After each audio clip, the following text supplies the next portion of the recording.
Hello friends, welcome to Current Affair Funda, Free Education Revolution. Today we discuss the part second of force and law of motion. Before starting the video, one thing is that कि इस video के नीचे आपको subscription का एक option दिखाई दे रहा है. अगर आप हमारे वीडियो को पहली बार देख रहे हैं प्लीज सब्सक्राइब आवर चैनल. आप इस वीडियो को लाइक कर सकते हैं, आप इस वीडियो पे कमेंट कर सकते हैं, साथ में इस वीडियो को शेयर भी कर सकते हैं जिससे वो लोग फायदा उठा सके जो कि कोचिंग एफर्ट नहीं कर सकते हैं. फिर with this note let us start with the topic that is the Newton second law of motion. इससे पहले जो हमने फोर्स का फर्स्ट वीडियो डिस्कस किया था उसमें हमने बताया था कि दैट इज फोर्स की डेफिनेशन क्या है, व्हाट इज फोर्स, इसके टाइप कितने तरीके की हैं, ये दो तरीके का हमने बताया था, that is the balanced force and unbalanced force, and also the Newton's first law of motion जिसको हमने डिटेल में डिस्कस किया था. And also we discuss one term that is the momentum. What is the momentum? Momentum क्या है? Momentum किसी भी moving body में जो उसका कैरेक्टर होता है which is depend upon the mass of that body and we, that is the momentum. इसको डिटेल में हमने फोर्स के फर्स्ट पार्ट में डिस्कस किया है. यहाँ हम इस वीडियो में न्यूटन्स का सेकेंड लॉ से हम स्टार्ट करेंगे. दैट इज वो क्या है? Rate of change of momentum of a body is directly proportional to the applied force. Means जिस तरीके के दैट मीन्स जिस रेट से मोमेंटम किसी बॉडी में चेंज होता है that is proportional to, proportional का मतलब होता है अनुपात में होना, टू द अप्लाइड फोर्स जो उस बॉडी के ऊपर फोर्स अप्लाई होता है. That means that is F is a force applied on that body जो उसके ऊपर बल का प्रयोग किया गया है किसी बॉडी पर. That is proportional to the rate of change of momentum and that is change in momentum upon time taken.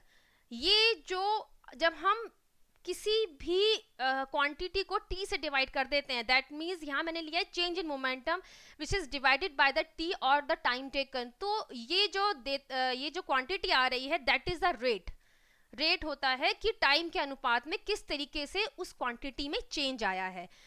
ये रेट को दिखाने का एक फॉर्मूला है. That is force is directly proportional, this is a sign of proportionality, is proportional to change in momentum upon time, that means rate.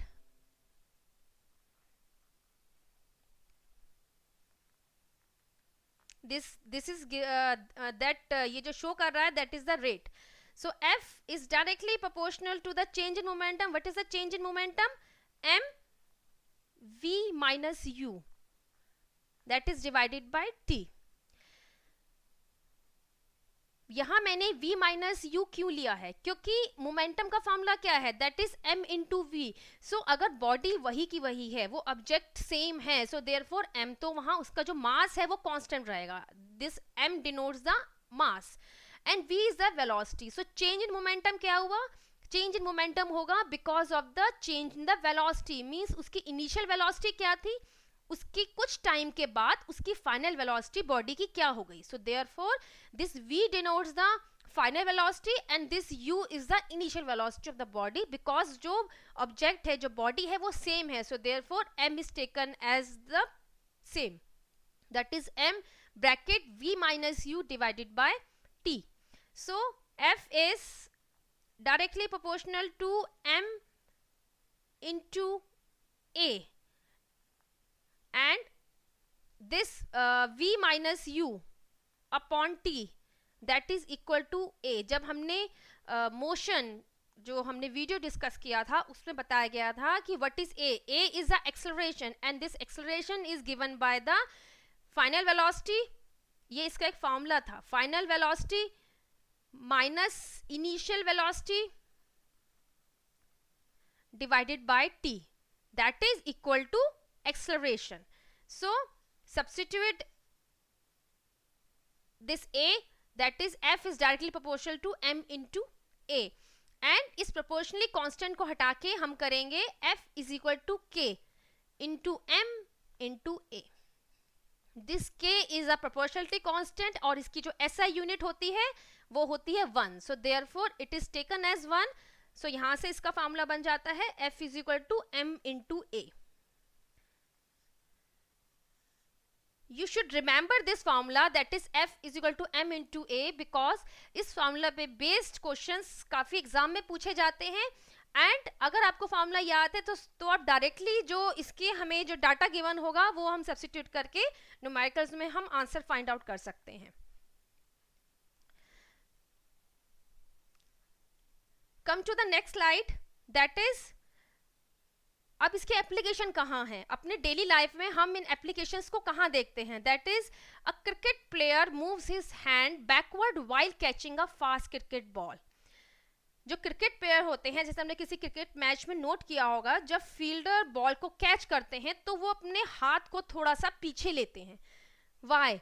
वो अपने हाथ को पीछे इसलिए लेते हैं जिससे कि जो फास्ट स्पीड से बॉल उनकी तरफ आ रही है उसकी वजह से उनके हाथ पे इंजरी ना हो, उनके हाथ पे चोट ना लगे. बिकॉज कि जो बॉल उनकी तरफ आ रही है उसकी वेलोसिटी बहुत ज़्यादा है, फास्ट मूविंग बॉल है, उसकी वेलोसिटी बहुत ज़्यादा है. देयरफॉर जो उसका मोमेंटम है that is m into v, that is momentum, ये बहुत ज़्यादा हाई है. सो अगर इतने हाई मोमेंटम के साथ वो उसके हाथ पे आएगी और एकदम से मोमेंटम उसका जीरो होगा, क्योंकि वो वहां पे हाथ पे आके जब उसके हाथ में आएगी प्लेयर के तो वो स्टॉप हो जाएगी. दैट मीन्स उसकी वेलोसिटी जीरो होगी, मीन्स उसका मोमेंटम एकदम से जीरो होगा.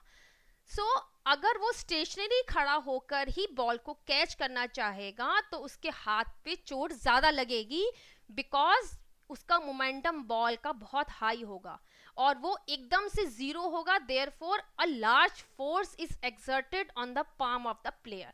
सो दैट इज व्हाई वो अपने हाथ को थोड़ा पीछे करते हैं, जिससे कि जो टाइम टेकन है, जो टाइम की ड्यूरेशन है जिस दौरान मोमेंटम जीरो होगा बॉल का, वो थोड़ा सा बढ़ जाता है.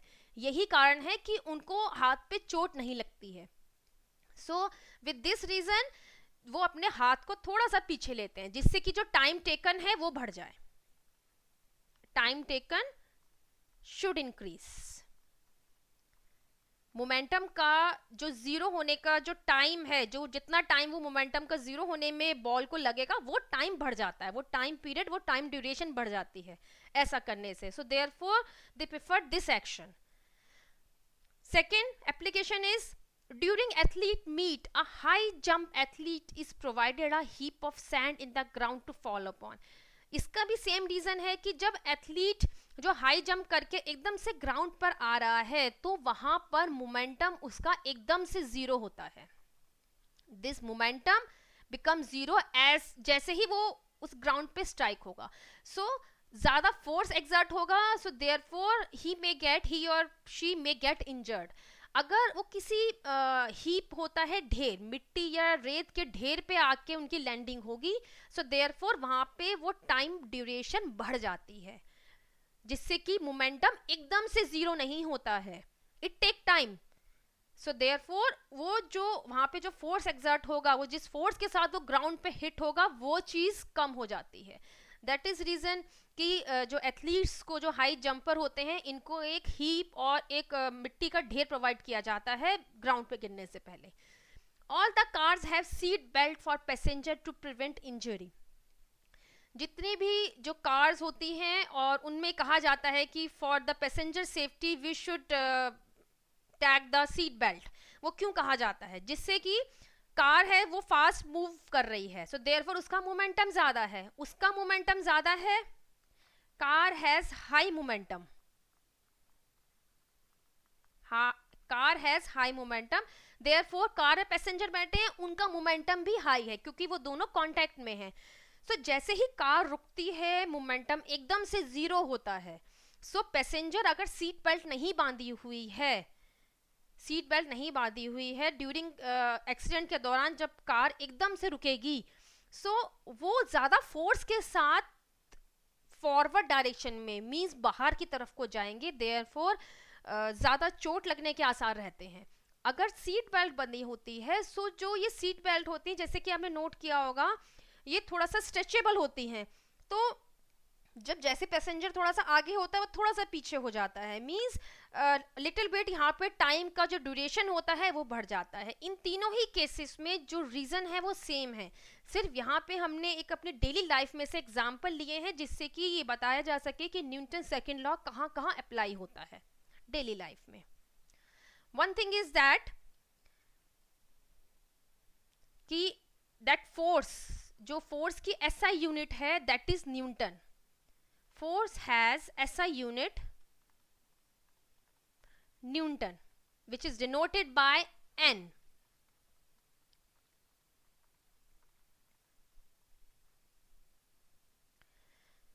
Calculate the, come to the numerical part, जो कि न्यूटन सेकेंड लॉ का जो फॉर्मूला है उस पे बेस ये क्वेश्चन सॉल्व किया जाएगा। Calculate the force required to impart to a car a velocity of 30 meter per second in 10 seconds starting from rest. The mass of the car is 1500 kg. यहाँ पे हमें force calculate करना है that is impart to a car, जो कि velocity, उसकी velocity कितनी है कार की 30 मीटर पर सेकेंड। सो हम सबसे पहले देखेंगे कि हमें न्यूमेरिकल में क्या क्या डाटा गिवन है। That is we had given v which is equal to 30 meter per second. Time is given in second also, that is a 10 second, and it's starting from rest, means u is 0 in that case. u क्या होती है? u is the initial velocity, v is the final velocity. so इस question में है v हमें दिया हुआ है, final velocity is 30 meter per second, time is also given in second, that is the 10 second, and it's starting from rest. अगर वो rest से कोई कार स्टार्ट होती है, कोई बॉडी स्टार्ट होती है, दैट मीन्स उसकी initial velocity V taken it as 0 metre per second. Mass of the car हमें गिवन है m, that is equal to 1500 kg। So जैसे कि आप देख सकते हैं कि यहाँ पर सारी जो यूनिट्स हैं वो हमें SI यूनिट गिवन है। मास की जो SI यूनिट है वो kg है, that so therefore that is okay. Time की SI यूनिट सेकेंड है, ये भी ओके है, एंड जो वेलोसिटी है वो मीटर पर सेकंड में है, this is also the SI unit of velocity. So यहाँ पे यूनिट्स में कोई प्रॉब्लम नहीं है, डायरेक्टली हमें इसको फॉर्मूले में पुट करना है। That is what is the formula? F is equal to m into a. We have to calculate this force, ये हमसे फोर्स क्वेश्चन में पूछा गया है। So therefore substitute the data, that is mass is 1500 kg into a. What is A? A is the acceleration. So what is the formula of acceleration? A can be calculated by v minus u upon t. V is the final velocity, u is the initial velocity, t is the time taken. So substitute the data, that is v is 30 meter per second minus u, that is 0, t is taken as 10 seconds. So here comes the answer, 30 upon 10, that is equal to 3 meter per second square. Meter per second square is the SI unit of acceleration, that is A. Substitute the value of A in this Newton's second law equation, that is 1500 kg into A. What is A? A is 3 meter per second square. So here comes the answer, kilogram meter per second square. This kilogram metre per second square की जो unit आई है that is equal to 1 newton. So we can write as 4500 newton. So this is the answer of the question, that is force is equal to that much newton. A truck starts from rest and roll down a hill with a constant acceleration. यहाँ पे question में कहा गया है कि एक truck start हुआ है from rest, means what is that? u, उसकी इनिशियल वेलोसिटी 0 है क्योंकि वो रेस्ट से स्टार्ट हुआ है, and it rolls down a hill, और वो एक हिल पे नीचे की तरफ जा रहा है with a constant acceleration. It travels a distance of 400 metre, that is S is equal to 400 meter in 20 seconds. T is 20 seconds. Find its acceleration. First we have to find the acceleration and find the force acting on it. If its mass is 7 metric ton, यानी कि mass हमें यहाँ पे given है 7 metric ton. So everything जो units हैं वो सब ओके हैं, लेकिन यहाँ पर जो मास है वो हमें मीट्रिक टन में दिया हुआ है। इस मीट्रिक टन से हमें इसको किलोग्राम में कन्वर्ट करना है, बिकॉज जो एसआई यूनिट है वो किलोग्राम है। So how can we convert this into kilogram? दैट इज 7 into 1000 kg. So here comes the 7000 kg. First of all हमें force find out करने के लिए, that is F is equal to M into A. M is given, that is 7,000 kg.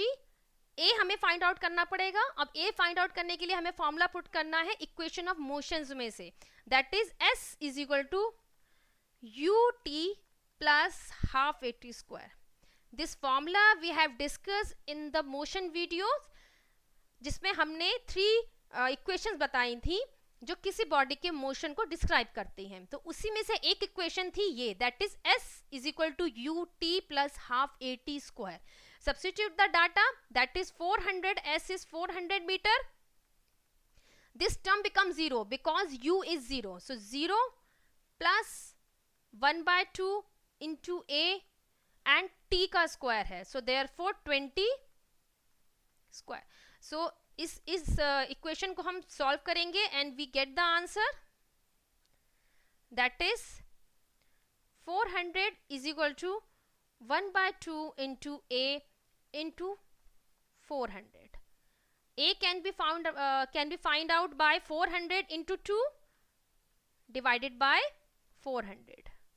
Cancel out this, so therefore it becomes, answer आता है 2 meter per second square. Substitute this A, value of A and this value of M into the Newton's second law equation, that is this. So M is 7,000 into 2 meter per second square, and this K is in that mass is in kg, so therefore answer comes as kilogram meter per second square or 000 Newton. So this is the answer of the question. Comes to the Newton's third law of motion. अभी तक हमने Newton का first law जो हमने first video में देखा था, then इससे प्रीवियसली हमने डिस्क्राइब किया है Newton's second law. Now come to the Newton's third law of motion.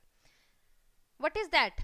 Whenever one body exert a force on another body, जब कोई बॉडी किसी दूसरी बॉडी पर फोर्स एक्सर्ट करती है, तो जो दूसरी बॉडी है वो उसके ऊपर उसके मुकाबले का बिल्कुल equal and opposite force exert करती है। फॉर एग्जाम्पल, इसको मैं अगर अपनी डेली लाइफ में एक एग्जाम्पल लेके बताती हूँ कि अगर आपने कोई बैलून, जैसे ये जहाँ से ये जो पिक्चर में दिखाया गया, ये एक बैलून है, इस बैलून को आप मुंह से हवा भर के पहले फुलाएं और उसके बाद उसका मुंह एकदम से खोल दें, उसको छोड़ दें, तो जो इस बैलून की हवा जब नीचे की तरफ को निकलेगी, उसका फोर्स जो एयर जो नीचे की तरफ निकल रही है, उसका फोर्स नीचे की तरफ एग्जर्ट हो रहा है, इसका इक्वल, बिल्कुल इस फोर्स के मुकाबले का इक्वल फोर्स इस बैलून पे एग्जर्ट होगा जो इसको ऊपर की तरफ ले जाएगा। सो this is that action and reaction, means इस बैलून का जो एयर जो बाहर की तरफ निकली उसका तो था एक्शन, वो जो फोर्स था वो एक्शन फोर्स था, और बिल्कुल इसके अपोजिट फोर्स इसमें ऊपर की तरफ एक थर्स्ट एक्ट हुआ ऑन द बैलून, जिसकी वजह से बैलून ऊपर की तरफ चला गया, that is the reaction force. So this is the Newton's third law of motion. Same अगर हम जो जेट एरोप्लेन्स होते हैं उसका एग्जाम्पल लेते हैं, जेट एरोप्लेन्स, उसमें भी जो उसकी फंक्शनिंग है, जो उसकी वर्किंग है, वो न्यूटन्स थर्ड लॉ पे ही बेस्ड है। जब जेट एरोप्लेन में जो फ्यूल बर्न होता है, तो जो फ्यूल बर्न होने से जो गैसेस निकलती हैं, वो गैसेस उनकी टेल पे जो नोजल्स होती है उससे बाहर आती हैं, और इन जो गैसेस की वेलोसिटी होती है वो बहुत ज़्यादा होती है। सो देयरफॉर इनका जो मोमेंटम होता है, momentum is mass into v, ये बहुत ज़्यादा होता है, क्योंकि इनकी बेशक इन जो फ्यूल्स का मास कम होता है, लेकिन इनकी जो वेलोसिटी होती है, जिस प्रेशर जिस वेलोसिटी से ये बाहर आती है वो बहुत ज़्यादा होती है, तो देयरफॉर मोमेंटम बहुत ज़्यादा होता है। सो इस मोमेंटम को ये जो मोमेंटम है ये एक फोर्स इम्पार्ट करता है इन दिस डायरेक्शन। इस फोर्स को बैलेंस करने के लिए इसका अपोजिट फोर्स जेट प्लेन को ऊपर की तरफ एक अप थ्रस्ट आता है जो जेट प्लेन को ऊपर की तरफ लेके जाता है। दैट मीन्स इतना ज्यादा इनका फोर्स होता है। So that is the Newton's third law of motion. Come to the conservation of momentum. Before discussing that conservation of momentum क्या है, यहाँ मैं एक एग्जांपल लेती हूँ। दैट इज, ये मान लीजिए कि यहाँ पर एक ट्रक है जो कि मूव कर रहा है और यहाँ पर एक कार है जो स्टेशनरी है, मीन्स ये खड़ी हुई है, ये मूव नहीं कर रही है। सो जब ये ट्रक आकर, ये मान लीजिए कि इस ट्रक ने आके इसको पीछे से हिट किया, ये मूव कर रहा है, मीन्स इसकी वेलोसिटी है, मीन्स इसके अंदर मोमेंटम है। It has the momentum, it has the mass, that is mv। अब ये कार पहले तो खड़ी हुई थी, लेकिन जैसे ही ट्रक से टक्कर लगती है सो इसके अंदर कुछ वेलोसिटी आ जाती है, मीन्स इसके अंदर कुछ मोमेंटम आ जाता है। It also gain some momentum. इसका भी कोई वेलोसिटी, कुछ भी वेलोसिटी मान लेते हैं, दैट इज v2। इसकी भी कुछ वेलोसिटी हो गई और ये थोड़ा सा आगे बढ़ी। मीन्स यहाँ पर क्या हुआ, जब दो बॉडी एक दूसरे पर एक्ट कर रही हैं, मीन्स इसका जो मोमेंटम है, इस ट्रक का मोमेंटम है, अ पार्ट ऑफ इट, इसका एक पार्ट इस कार पे ट्रांसफर हो गया। सो इस ट्रक का जो मोमेंटम का लॉस है वो इस कार की मोमेंटम का गेन है। कहने का मतलब ये है कि मोमेंटम कोलिजन के दौरान मोमेंटम लॉस नहीं हुआ, वो सिर्फ इस ट्रक से इस कार में ट्रांसफर हो गया। That is the conservation of momentum. When two or more bodies act upon one another, जब वो एक दूसरे पर एक्ट करती हैं, their total momentum remain constant, उनका जो total momentum है वो constant रहता है और conserved रहता है, provided no external force are acting। this is the condition कि कोई भी बाहरी जो बल है उसके ऊपर प्रयोग ना किया जाए। तो इस ट्रक का मोमेंटम, पार्ट ऑफ जो इसका लॉस हुआ है मोमेंटम का, क्योंकि इसकी स्पीड तो कम हुई ट्रक की, ट्रक जब इससे टकराएगा तो इसकी स्पीड तो कुछ कम हो जाएगी, लेकिन इस कार की स्पीड बढ़ जाएगी। कहने का मतलब ये है कि इस ट्रक का मोमेंटम कम हो जाएगा और इस कार का मोमेंटम बढ़ जाएगा। Means a part of truck's momentum is transferred to the car momentum. So इसे ही कहा जाता है कंजर्वेशन ऑफ मोमेंटम। मींस उस जो मोमेंटम का एक बॉडी से दूसरे बॉडी में ट्रांसफर हो जाना, उसका कोई लॉस नहीं होता है मोमेंटम का, कहीं डिस्ट्रॉय नहीं होता है, ये सिर्फ ट्रांसफर हो रहा है। That is the conservation of momentum term. Now come to the its application. जैसे कि ये इसका ये रॉकेट का एग्जांपल हम यहाँ पे लेते हैं। रॉकेट की जो वर्किंग है, ये जो जेट एरोप्लेन की वर्किंग है, ये न्यूटन्स थर्ड लॉ और कंजर्वेशन ऑफ मोमेंटम पे ही डिपेंड करती है। जैसे कि मैंने इससे पहले जो न्यूटन थर्ड लॉ में मैंने एग्जांपल लिया था जेट एरोप्लेन का, सेम थिंग इज दैट कि रॉकेट भी कैसे वर्क करता है। जो रॉकेट में जो फ्यूल की बर्निंग होती है, फ्यूल जो बर्न होता है, इस फ्यूल की बर्निंग से जो बहुत तेज स्पीड में जो गैसेस प्रोड्यूस होती हैं, वो गैसेस टेल नोजल से, जैसे आप देख सकते हैं, टेल नोजल से बहुत हाई वेलोसिटी में बाहर निकलती हैं। सो देयरफॉर इनका मोमेंटम बहुत ज्यादा होता है। This momentum impart N opposite force, this impart and force, that means कि ये जो इन गैसेस का मोमेंटम है, इसको बैलेंस करने के लिए इस रॉकेट में एक अपवर्ड फोर्स एक्सर्ट होता है जो इस रॉकेट को ऊपर की तरफ लेके जाता है। That is also the Newton's third law. Newton's third law is a, कहा जाए, कंजर्वेशन ऑफ मोमेंटम का ही एक केस है। सो this is the working of a jet aeroplane. Now that is conservation of momentum का फॉर्मूला निकालने के लिए एक हम यहाँ पे एग्जांपल लेते हैं। दैट इज ये मान लीजिए कि यहाँ पर एक मास है m1 and here is a mass m2। सो पहले, दैट मीन्स बिफोर कोलिजन, इसकी वेलोसिटी मान लीजिए u1 है और इसकी वेलोसिटी u2 है। सो बिफोर कोलिजन कोलिजन का मतलब होता है टकराने से पहले, इन बॉडीज के आपस में टकराने से अभी कोई इंटरेक्शन नहीं है, दोनों अलग अलग हैं. सो बिफोर कोलिजन इनका मोमेंटम क्या होगा? Momentum of this body is equal to m1, अभी पहले मैं मास 1 का लिख रही हूं, that is m1 u1 plus m2 u2.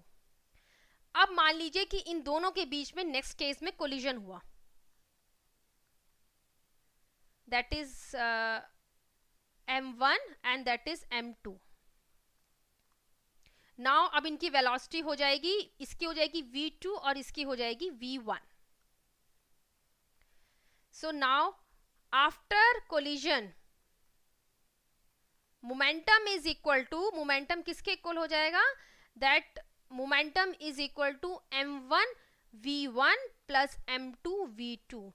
So according to conservation of momentum, these two equations are equal. That means before collision momentum जो था bodies का, that is equal to the after collision का जो momentum था वो उसके equal होगा. Means m1 u1 plus m2 u2 that is equal to m1 v1 plus m2 v2.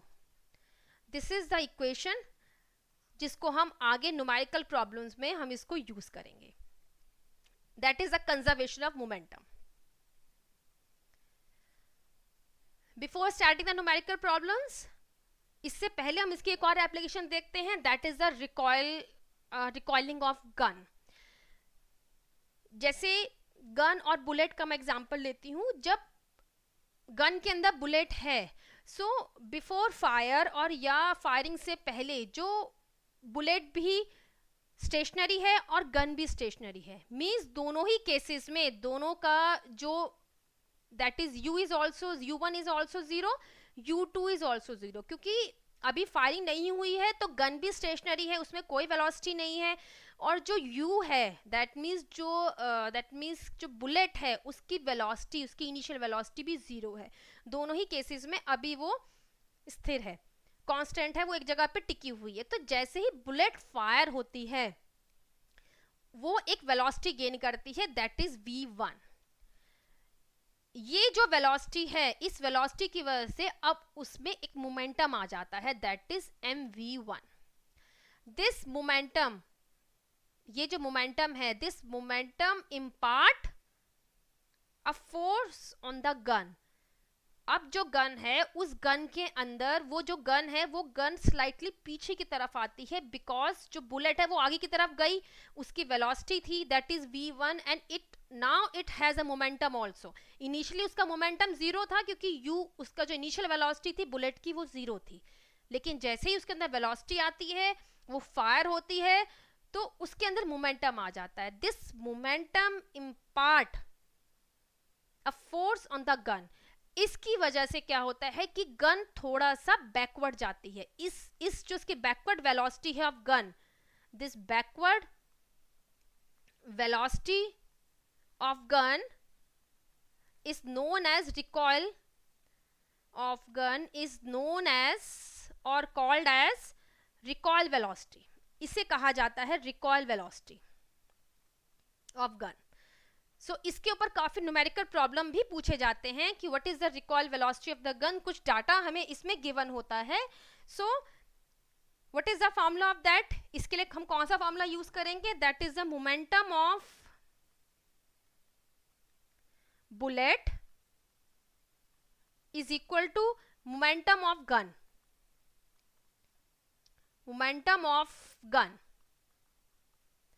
therefore mb into vb is equal to mg into vr. यहाँ पे जो vr है that is the recoil velocity, that is the recoil velocity, and mg is the mass of the gun, mass of the gun, and this mb is the mass of bullet, और vb is the velocity of the bullet, जिस velocity से वो bullet बाहर निकली थी और fire हुई थी, वेलोसिटी ऑफ बुलेट. सो हम इस ये जो फॉर्मूला है, इस फॉर्मूला का हम यूज करेंगे जब हम रिकॉइल वेलोसिटी की न्यूमेरिकल प्रॉब्लम्स को देखेंगे. A bullet of mass 10 gram is fired from a gun of mass 10 kg with a velocity of 300 meter per second. Calculate the recoil velocity of the gun. That is VR हमें यहाँ पे find out करना है. तो simply आप formula put करिए, that is mb into vb, ये है बुलेट का, is equal to mg into vr. ये जो सेक्शन है ये है गन का section and this is the bullet part. So this is the mass of the bullet into the mass into the velocity of the bullet is equal to mass of the gun into VR. VR is the recoil velocity. Substitute the data, that is mass का mb is equal to 10 gram. इसको kilogram में convert करना पड़ेगा क्योंकि gram is not the SI unit of mass. SI unit mass की kilogram है. So therefore convert it into the kilogram.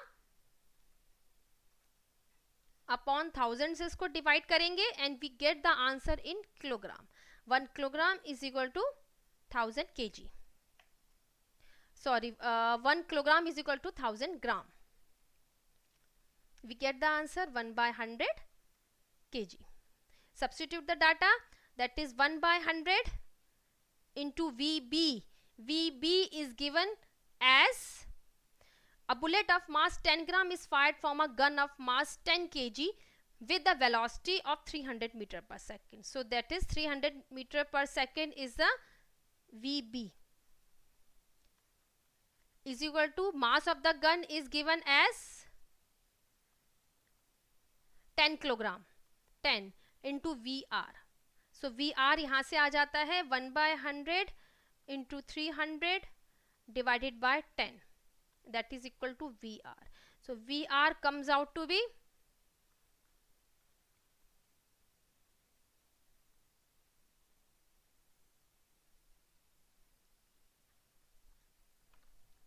3/10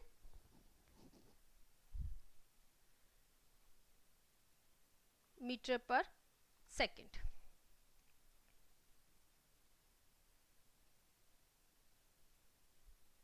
So this is the answer. This is the recoil velocity of the gun.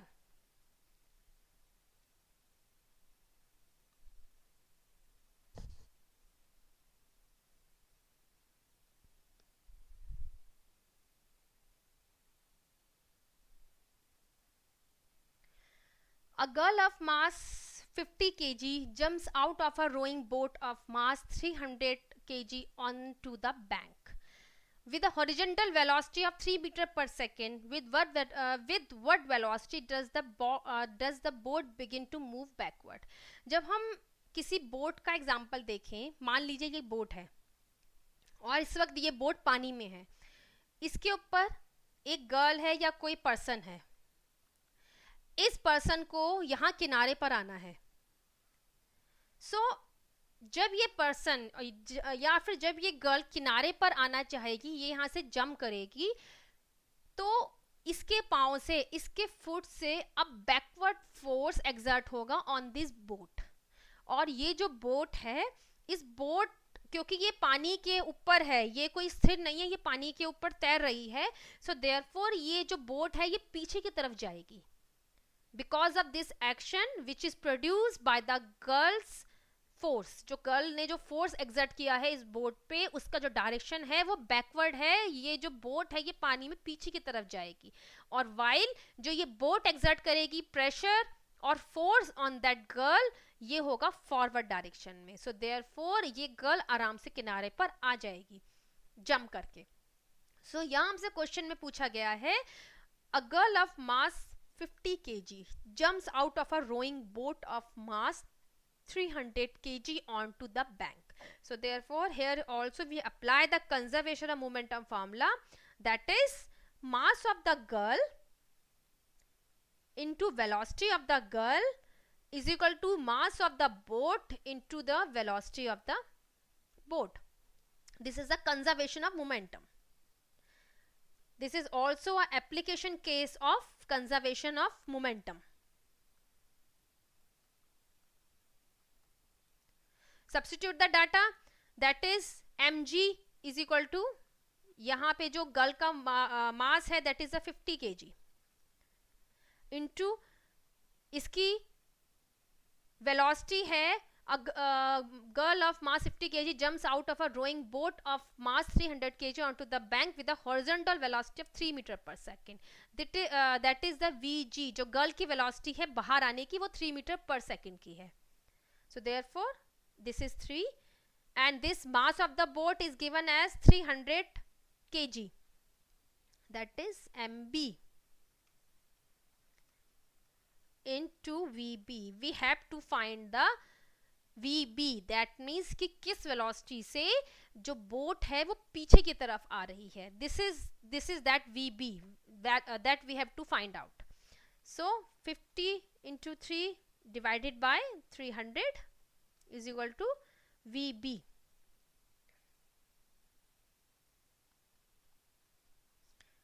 इसको आप solve कर लीजिए. We get the answer as meter per second square, sorry, meter per second, because this is a velocity.